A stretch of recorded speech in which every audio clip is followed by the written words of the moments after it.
Evet, constructor overloading'de aslında function overloading'de aynı özelliklere sahip.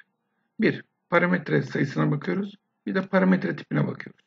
Buna göre de arkadaşlar farklı constructor'lar tanımlayabiliyoruz.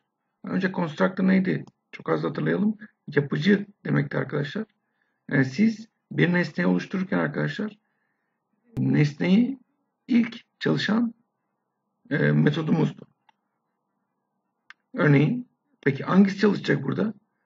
Constructor overloading'de arkadaşlar siz hangisini seçerseniz.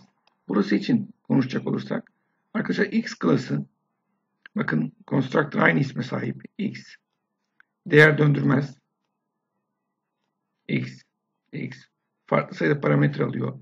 3 tane arkadaşlar 1, 2, 3 tane constructor'ım var. İşte arkadaşlar bu 3 constructor'dan bir tanesini seçeceksiniz. Örneğin X iç parametre almıyorsa M'yi 0 yapıyor. Şurada private bir M var arkadaşlar. X bir parametre alıyorsa aynen onu yansıtıyor. X iki parametre alıyorsa onları toplayıp M'ye yansıtıyor. Ve burada da mget diye bir fonksiyon yazmışız. Property yazmamışız. Fonksiyon olsun demişiz. Dikkatinizi çekerim. Buradan nasıl çağrılıyor? Bir tane nesne oluşturmuşum. Bakın hiç parametre göndermemişim. Bir tane nesne oluşturmuşum.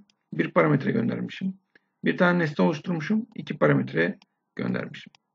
Arkadaşlar burada farklı veri tipi yok. Örneğin şunu da yapabilirdik.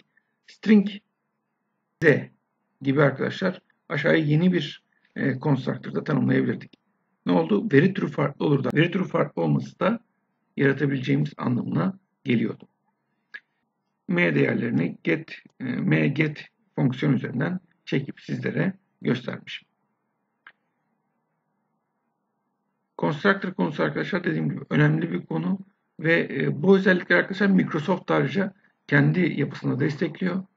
Bu arada sadece Microsoft değil, Java, Python, JavaScript gibi dillerde de arkadaşlar çok standart konulardır. Hem function overloading hem de constructor overloading.